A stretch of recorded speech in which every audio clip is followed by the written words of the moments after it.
We are telling people that they can go ahead and come out of their businesses or residences in this area, but to remain vigilant and to be safe.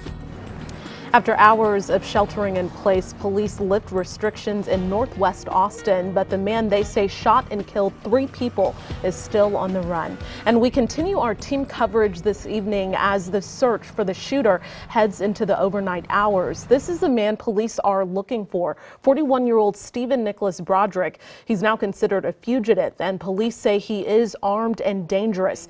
Now, this all started just before noon when officers responded to a call of a shooting near the intersection of Great Hills Trail and Rain Creek Parkway in the Arboretum area. Now, when officers arrived, they found 2 women and a man dead at the scene.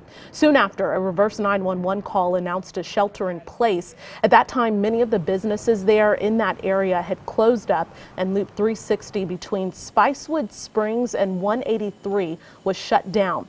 Police called in air support, K-9 teams, SWAT, and other law enforcement agencies to search for Broderick, but it was around 5 p.m. that the shelter in place was lifted. This appears to be a domestic incident, and the victims were all known to our suspect. And so at this point, we do not think that this individual is out targeting random people to shoot them. And we continue our team coverage tonight with KXAN's Candy Rodriguez. And Candy, you have been speaking to witnesses all day. What are people telling you in that area, though, tonight? Yeah, Jennifer, and first I just want to let you know, just in the last 30 minutes, the scene here along Great Hills Trail cleared up. We're talking about 10 hours after that first call came in to police. But just to give you some perspective, as you mentioned, this is the northwest Austin area, the Arboretum area. It's a very popular spot for folks and families who want to come hang out. There are lots of shops, lots of restaurants. And speaking with neighbors in the area, they describe this neighborhood as very quiet and safe. I can attest to that. I've lived here for several years.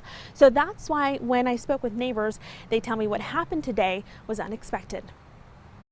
Brenda Torres was driving down Great Hills Trail when at the corner of Rain Creek Parkway, she noticed something strange. On the other side of the street, I see a little boy flag down a car, and the little boy points down the street, and I look to where the little boy's pointing, and there's a man laying on the ground. She didn't stop, but saw other people did. And then as I'm driving to the domain, I see cop car after cop car, sirens on. Like, apparently it had just happened as I was driving by. Torres is talking about a Sunday morning shooting APD says left 3 people dead in what police are calling a domestic dispute. That's what that was? I'm mind blown. I thought it was just like someone fell and they needed help, or, you know, something. I didn't think that it was gun related. After more than 5 hours, neighbors like Torres and Michelle Ross were finally able to get back inside their apartments. I just feel horrible for, the whole situation and the victims. It sucks that we live in a country where this is just another day, and it shouldn't have to be like that. And again, Interim Police Chief Chacon reminding neighbors to stay vigilant and be aware of their surroundings. Stephen Broderick was last seen wearing a gray hoodie and a baseball cap. If you see anything, you're asked to call 911. Jennifer? All right, Candy, thanks so much. Well, according to the Texas Rangers and Travis County court records, Broderick is a former Travis County Sheriff's detective who was charged with sexual assault of a child last June. Now, that charge is a first-degree felony. He was initially placed on leave last summer after the charges. His bond at the time was set at $100,000. Now, officials say he bonded out days after his arrest and then resigned from the sheriff's office. Now, today, the Travis County District Attorney's Office filed a motion to revoke Broderick's bond for that charge.